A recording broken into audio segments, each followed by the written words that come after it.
And so, how did you start boxing, bro?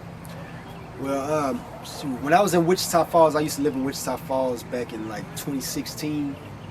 I just wanted to get in shape, man. I just wanted to be like, I started watching Floyd too much. You know what I'm saying? I started watching Floyd, so I wanted to get in the gym and just practice on some stuff he was doing. I wasn't trying to be a boxer. I just wanted to know how to defend myself better. Yeah. I always knew how to street fight very well, but I wanted to learn how to box. You know, you never know who you run into. Right.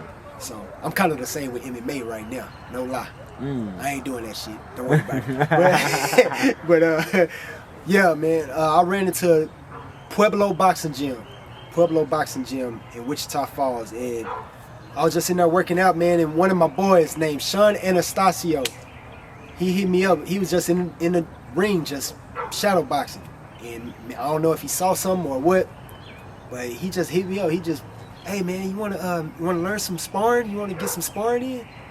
I was like, you know what, fuck it, what the hell? Yeah. I got up in there, motherfucker dropped me with a body shot. It made me quit. But he was like, man, you got mad potential. You could be damn good.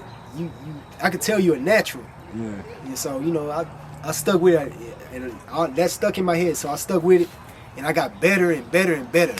He's the only person that actually dropped me with a face shot. I'm gonna send y'all the video. Y'all gonna laugh y'all ass off. I'm gonna send you the link to that, bro. I'm gonna send you the link to it. It's gonna be hilarious. Y'all have never seen me get dropped before. I've never been dropped with a headshot ever, except for that time. The whole time I've been boxing. But y'all gonna laugh y'all ass off. So I don't even know why I'm gonna send you that shit, bitch, man. God damn. But I'm gonna send it to you just for the content, man. But yeah, man, he hit me up, and man, that shit stuck with me. I got better and better and better. And then when I moved back to Dallas, I ran into they was married at the time, but my coach, he was married to my cousin, Constance. And she was like, yeah, he gonna love training with you and working with you. So man, Coach Mike took that shit to a whole different level. And it only took 6 weeks. It only took 6 weeks for me to get damn good at this shit. All I had to do was get my wind up. Yeah. And man, he took me up a level. He started taking me to gyms and sparring these fighters. And I'm gonna tell y'all what made me know, oh yeah, I got it in me. I sparred Tristan Kalkreuth. He was #1 ranked at 152 in the amateurs at the time. And man, I didn't know who he was. We was at Irvin Powell. If anybody know what Irvin Powell is, that's what Virgil Ortiz trains at. And I didn't meet him at that time, but man, I went in that gym and they was just putting us with people. And reminding y'all, I was only about 6 or 7 weeks into boxing. And man, they was like, we gonna put you in there with Tristan, and he's gonna give you some good work. And everybody just started coming up to me. They're like, man, you fighting Tristan? Even Lil Mike came up to me. He was like, man, hey, that motherfucker, he's like ranked #1. He ranked #1. You sure you want? Yeah. I'm like, fuck it, I don't care. I don't know who he is. Yeah. Man, I got in there with him. And I gave him some good work. He was, of course, in better shape than me. He wanted to go 8. I said, fuck it, I'm going 4. You know what I mean? But I held my own, and I did damn good with him. And everybody was like, man, hey, you got mad potential. Everybody was telling me, you got mad potential. You need to stick to it. And Tristan even told me, man, that's right, man, I'll stick to it.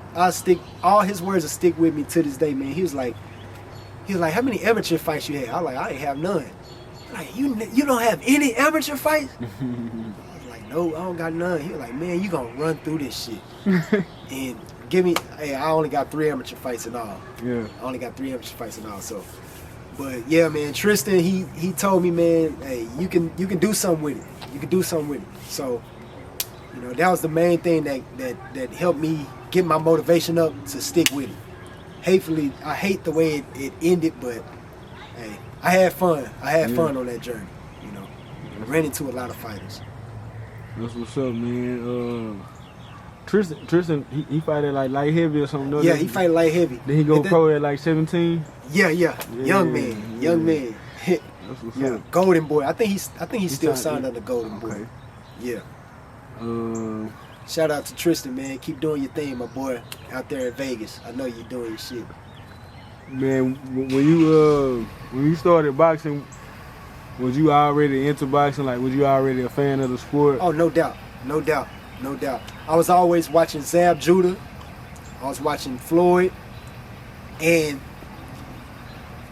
my guy, Emmanuel Augustus. I just wanted to fight like him, man. I wanted to learn how to dance and weave people's shit. Yeah. You know what I mean? But those were the main 3 folks that I used to watch all the time that made me be like, man, let me get in the gym and just try some shit. Yeah. You know what I mean? So, hell yeah. All right, so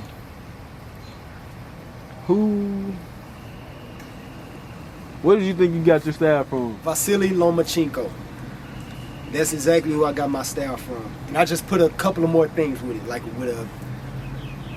I just now, a few years ago, started learning how to catch punches out of the, out of peekaboo. Like Earl Spence type of styles and shit like that. Like catching punches and throwing back. That I just started learning that. At first, when I started boxing, I was just weaving. Hands down and everything. Just awkward shit. Yeah. And basically my footwork just put me in the right areas to not get hit. So basically my style is from Vasily Lomachenko. No doubt. Yeah. That's exactly what I get. We definitely can see it, man. Yeah. Who is your favorite boxer of all time? Emmanuel Augustus.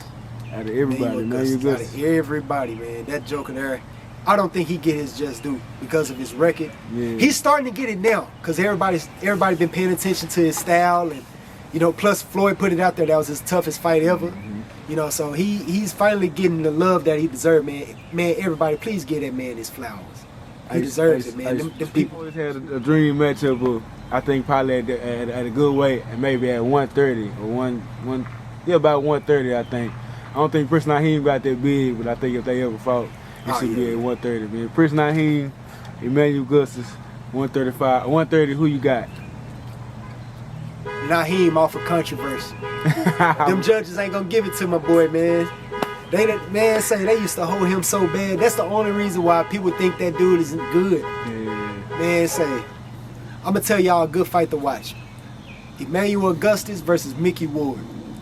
That fight there, bro, that one is it don't get the love that it needs, bro. That fight there was an instant classic, no doubt. Coach Thomas told me about that fight. Man, he put me on to that fight. Hell yeah. Shout out Thomas Lowe. Yeah, big dog. Man, what's your favorite professional fight? Man, I like watching the Floyd and Hatton fight, man. I just like that fight because the crowd. Floyd and who? Floyd and Ricky Hatton. Floyd and Ricky Hatton. Yeah, I just like that fight, man. I love watching that fight because it showed how Floyd. I think that was the best fight that showed how Floyd adjusts to his opponents. It showed clear as day. If anybody can't see it, you don't know boxing. That fight there, man, it showed everything Floyd knows how to do. That one and Shane Mosley, the Shane Mosley Floyd fight.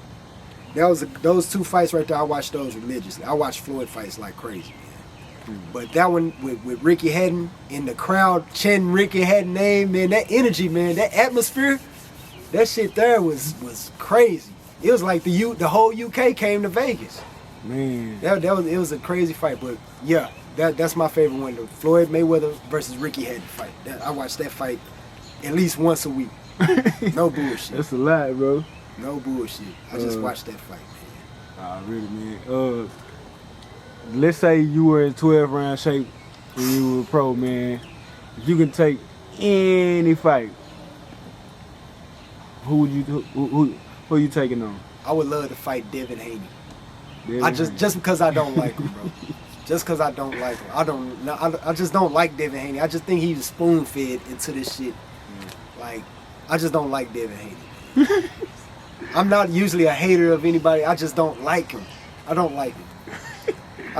But besides him, Bud.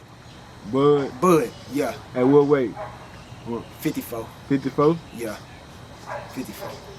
Man, with your skill set and his skill set, man, how you think you how you think you'll be able to beat Bud? Like what would you need to do to beat Bud, should I say? Man, I ain't gonna lie to you.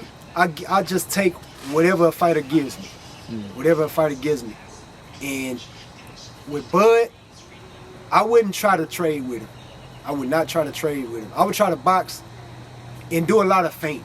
A lot of feinting, man, because if you don't feint with Bud, he gonna time you. He can time you even with feint too, but I would do a whole lot of, you know, jumping at him to see what he gonna throw next, you know. But it'll be, I can't tell you. That's Bud Crawford, baby. That's Bud Crawford, man. So I wouldn't know exactly what to do, but I would just do what my coach and my boy Creeper tell me to do, man. They never steered me wrong.